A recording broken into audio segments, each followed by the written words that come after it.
Dan pemirsa, hari ini tanggal 9 Februari, Indonesia memperingati Hari Pers Nasional, di mana peran pers menjadi krusial sejak era pergerakan nasional saat Tirto Adi Suryo menerbitkan koran Bumi Putra pertama Medan Priai. Dan berikut data dan fakta terkait pers di Indonesia.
Pemirsa, memang jurnalis bertugas untuk mencerdaskan bangsa dengan berbagai informasi yang disampaikan setiap harinya. Dan tugas pers dalam meliput ragam kejadian turut menjadikan jurnalis sebagai saksi dalam sejumlah peristiwa yang besar. Upaya untuk mewartakan informasi terkadang harus berhadapan dengan ancaman dan juga maut, termasuk saat berada di wilayah bencana dan juga konflik. Dan berikut beberapa informasi dan cuplikannya untuk Anda.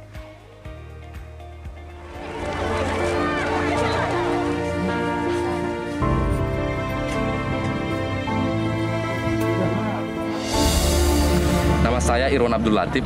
Saya menjadi jurnalis selama 6 tahun terakhir dan mulai menjadi bagian dari Metro TV sejak tahun 2016, bahkan hingga detik ini.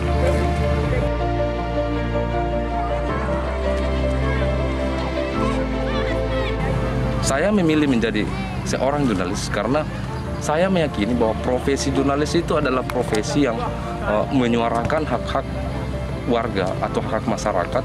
Dan saya memandang bahwa sebaik-baik manusia adalah manusia yang bermanfaat bagi orang lain. Dan menjadi jurnalis adalah salah satu pilihan.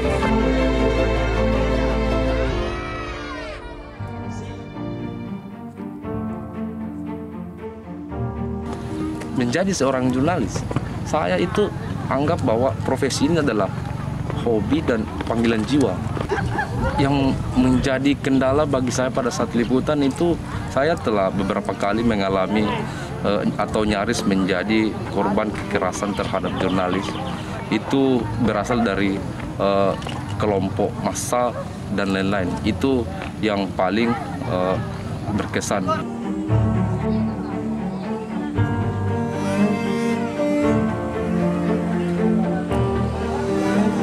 Kendala yang paling saya temui pada saat meliput adalah saya adalah seorang jurnalis dan saya adalah manusia biasa. Ketika ada bencana seperti gempa, orang akan meninggalkan kampung halamannya atau keluar rumah untuk menyelamatkan diri. Berbeda dengan profesi jurnalis, kami mendatangi lokasi kejadiannya untuk mengabarkan seperti apa sih kejadiannya dan apa sih hal-hal yang bisa dikabarkan untuk penanganan dari korban maupun pemulihan pasca kejadian bencana gempa bumi contohnya.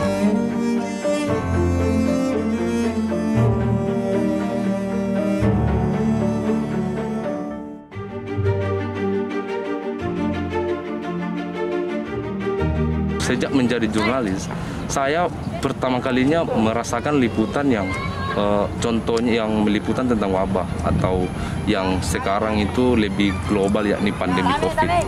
Saya punya pengalaman pernah liputan di Rumah Sakit Regional Sulbar tentang dua pasien yang berupaya melarikan diri dari lokasi karantina dan berhasil melarikan diri. Saya pun tiba pada saat kejadian dan meliput tanpa memperhatikan protokol kesehatan secara ketat, padahal hal tersebut menjadi sangat berisiko bagi kami sebagai manusia biasa. Akibatnya banyak teman-teman yang menjauh demi keselamatan kami bersama.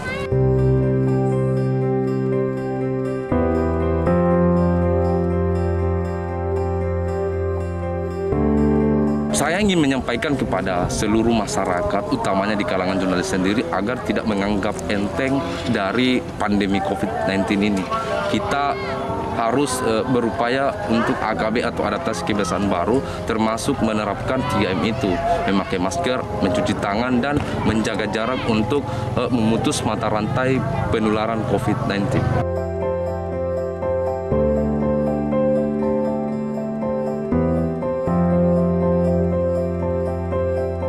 Kami berharap agar di Hari Pers itu bukan hanya seremonial semata, tapi bagaimana kita dari dunia jurnalisme ini kita membangun profesionalisme, kebebasan pers, dan kesejahteraan jurnalis itu sendiri.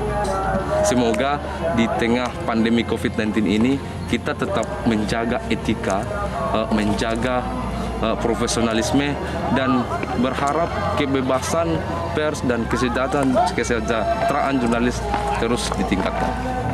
Selamat Hari Pers Nasional, pers tangguh.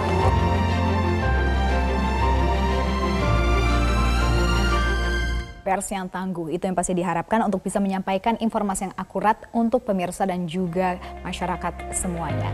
Dan dalam masa pandemi seperti ini, peran pers juga begitu terasa untuk menyampaikan data dan informasi yang akurat. Dan seperti apa memaknai Hari Pers Nasional di tengah pandemi ini, nanti kita akan hadirkan segmen perbincangan khusus dengan salah satu senior jurnalis Media Indonesia bersama saya di Selamat Pagi Indonesia. Jangan kemana-mana, tetaplah bersama kami.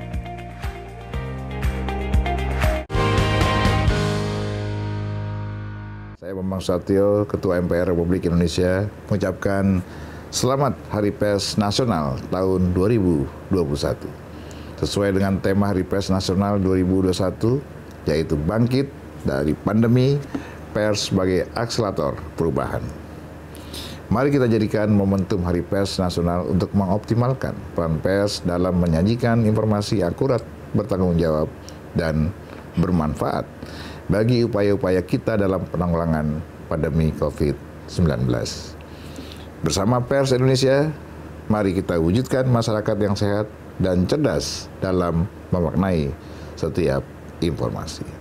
Saya bangga menjadi bagian dari Pers Indonesia. Saya Suropatomo, Duta Besar Republik Indonesia untuk Singapura, mengucapkan Selamat Hari Pers Nasional ke-75.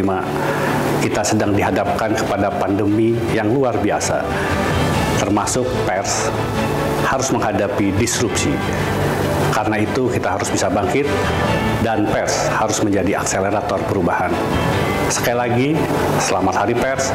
Semoga pers terus bisa memainkan peran untuk memajukan bangsa dan negara. Ya pemirsa, pers menjadi salah satu saksi serta instrumen penting dalam kehidupan berbangsa di Indonesia. Tahun ini peringatan Hari Pers Nasional 2021 mengangkat tema bangkit dari pandemi. Pers sebagai akselerator perubahan dan juga pemulihan ekonomi. Lalu sebenarnya seberapa besar peran pers dalam kontribusinya di tengah krisis dan pandemi saat ini? Kami akan ajak Anda berbincang dengan jurnalis senior Media Group, Saur Huta Barat. Selamat pagi, Bang Saur. Selamat pagi, Sarah. Bang Saur, selamat Hari Pers Nasional, Bang, pada hari ini, tahun 2021, Bang Saur. Ya, sama-sama untuk kita semua. Bang Saur, bisa pertanyaan Bang Saur. Untuk Bang Saur bagaimana memaknai Hari Pers Nasional pada tahun ini, Bang Saur? Ya, Hari Pers Nasional tahun ini sangat-sangat penting. Karena kita punya tugas mulia, yaitu memenangkan persepsi publik mengenai pandemi corona ini. Kita tahu bahwa kecemasan, kekhawatiran, ketakutan itu bisa melumpuhkan akal sehat. Tiba-tiba di sebelah kita, tetangga kita, saudara kita ada yang meninggal, dan itu bisa melumpuhkan akal sehat. Karena itu salah satu tugas pokok kita adalah memenangkan akal sehat, mengembalikan kekuatan berpikir. Jadi bukan lagi urusan positive thinking, tetapi power thinking. Power thinking, Bang Saur. Bagaimana pers bisa mengambil peran, Bang Saur, dalam mewujudkan power thinking di tengah masyarakat? Ya, salah satunya adalah bahwa kita terus-menerus menunjukkan kepada publik pentingnya pencegahan melalui memakai masker, menjaga jarak, mencuci tangan dengan sabun. Bahwa pandemi ini bukan fiksi, bukan ilusi, bukan halusinasi. Ini adalah fakta yang benar-benar terjadi. Karena masih terdapat warga kita yang tidak mempercayai bahwa telah terjadi pandemi. Karena itu pertama yang harus dilakukan adalah terus-menerus menjelaskan kepada publik bahwa inilah kenyataan yang kita hadapi. Tapi yang kedua, rasa takut, paranoia itu harus kita atasi. Karena ketakutan menghadapi pandemi itu bisa seperti tadi sudah kita sebut melumpuhkan akal sehat. Sehingga ada yang takut untuk diperiksa, takut untuk menghadapi vaksin. Ini semua harus dihadapi dengan kekuatan akal sehat, dengan power thinking.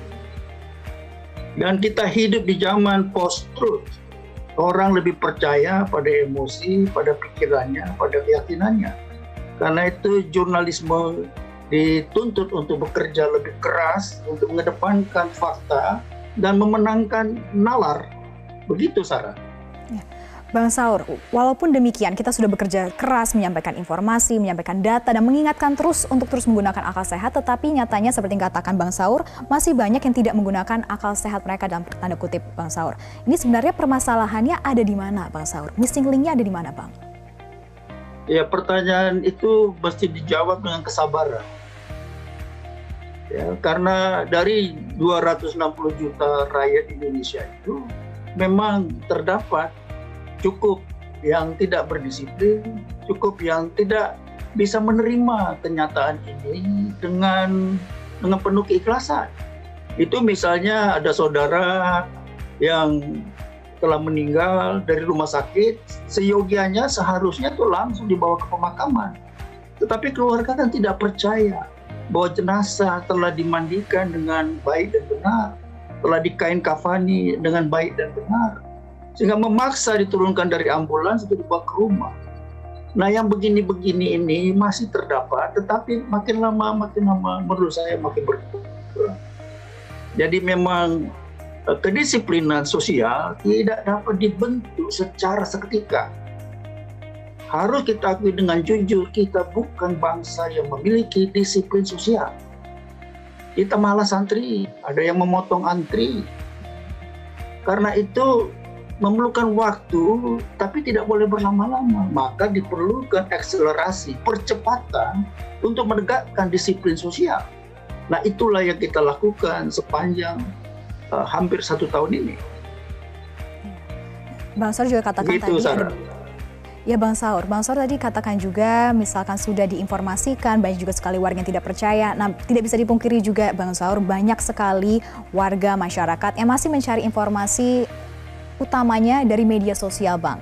Ini bagaimana Bang Saur melihat fenomena ini terus terjadi, walaupun sudah kita ingatkan jangan terlalu percaya apa yang dikatakan media sosial, tapi nyatanya masih banyak, bahkan hampir 20% lebih ini mereka percaya apa yang dikatakan media sosial dibandingkan media konvensional, Bang Saur.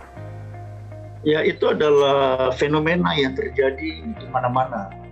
Ya, terjadi juga di negara yang sudah lebih maju daripada dari kita.